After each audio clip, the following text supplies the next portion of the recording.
یہ سورۃ البقرہ مدنیہ ہے۔ سورۃ البقرہ، اس کے اندر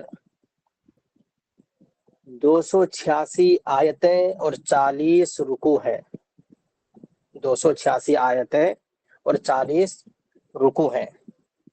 سورۃ البقرہ شریف میں، اور یہ مدنیہ ہے۔ سورت حضور صلی اللہ علیہ وسلم جب مکہ شریف سے مدینہ شریف ہجرت کر چکے تب یہ سورت نازل ہوئی ہے، اس لیے اس کو سورۃ البقرہ مدنیہ کہتے ہیں، یعنی مدنیہ سورت ہے۔ رہی بات کہ اس سورت کا نام سورۃ البقرہ کیوں ہے، تو اس کی وجہ تسمیہ یہ ہے کہ اس کے اندر گائے کو ذبح کرنے اور گائے کے جو عجیب واقعہ ایسا آیا ہے کہ جو کسی اور صورت میں نہیں ہے، بلکہ صرف اسی صورت میں گائے کا قصہ اور اس کا واقعہ وارد ہوا ہے، تو اسی وجہ سے اس کا نام جز کو دیکھتے ہوئے کل کا نام سورۃ البقرہ رکھ دیا گیا ہے۔ بسم اللہ الرحمن الرحیم،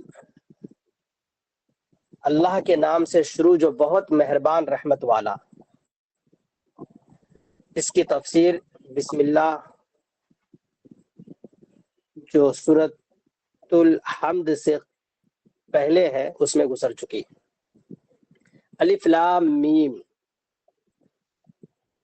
الف لام میم یہ حروف مقطعہ ہے۔ حروف مقطعہ الف لام میم کاف ہا یا عین صاد ہا میم عین سین قاف، ان کو حروف مقطعات کہتے ہیں، اور یہ آیات متشابہات میں سے ہے کہ اس کے معنی اللہ اور اس کے رسول ہی جانتے ہیں، اس کے علاوہ اس کے معنی کوئی نہیں جانتا، بلکہ بعض تفسیر کے مطابق حضرت جبرائیل علیہ السلام بھی حروف مقطعات کے معنی نہیں جانتے ہیں۔ اس کی مثال آپ یوں بھی سمجھ سکتے ہیں کہ جب کوئی خط دیتا ہے کسی کو، تو خط دینے والا یہ جانتا ہے اس میں نے کیا لکھا ہے، اور جس کو دیا جاتا ہے وہ خط پڑھ کر یہ جان لیتا ہے کہ اس میں لکھا کیا ہے، لیکن جو خط دینے کے لیے آتا ہے یہ ضروری نہیں ہے کہ وہ بھی اس خط کے مضمون کو جانے۔ بلا تمثیل آپ اس کو یوں ہی سمجھ سکتے ہیں کہ اللہ جل وعلا نے آیت کریمہ نازل فرمائی، حضرت جبرائیل علیہ السلام لے کے حضور صلی اللہ علیہ وسلم کے پاس آئے، تو حضور صلی اللہ علیہ وسلم نے اس کو سن کر کے آپ نے جان لیا کہ اللہ نے کیا فرمایا، اور حضرت جبرائیل علیہ السلام صرف لانے کا فریضہ انجام دیے۔ الف لام میم کاف ہا یا عین صاد، ان حروف مقطعات کے معنی کیا ہے یہ اللہ جانتا ہے اور اس کے رسول جانتے ہیں، کیونکہ یہ اسرار و رموز کی باتیں ہیں، اور اس سے ما قبل جو سورت ہے وہ سورۃ الحمد ہے۔ اب اس کی مطابقت دیکھیے،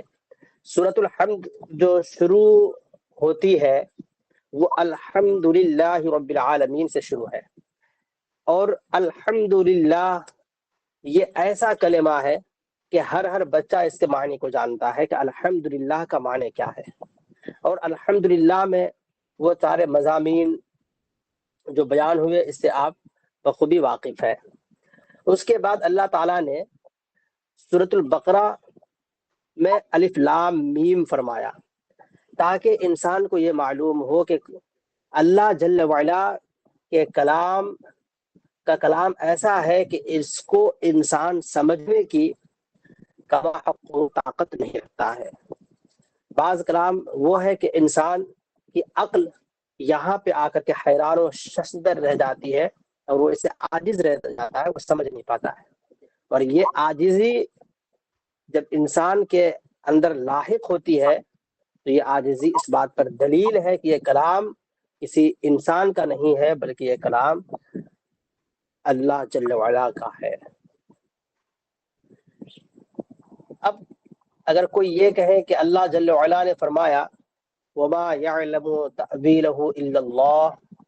اور اس کی تعویل نہیں جانتا مگر اللہ جل وعلا۔ اب اگر وہ یہ کہے کہ اس کا مطلب یہ ہوا کہ نبی پاک صلی اللہ علیہ وآلہ وسلم اب اس کی تعویل نہیں جانتے ہیں، تو یہ صحیح نہیں ہوگا۔ اس کی وجہ یہ ہے کہ اللہ جل وعلا نے فرمایا الرحمن علم القرآن، کہ رحمان نے قرآن نبی پاک صلی اللہ علیہ وآلہ وسلم کو سکھا دیا۔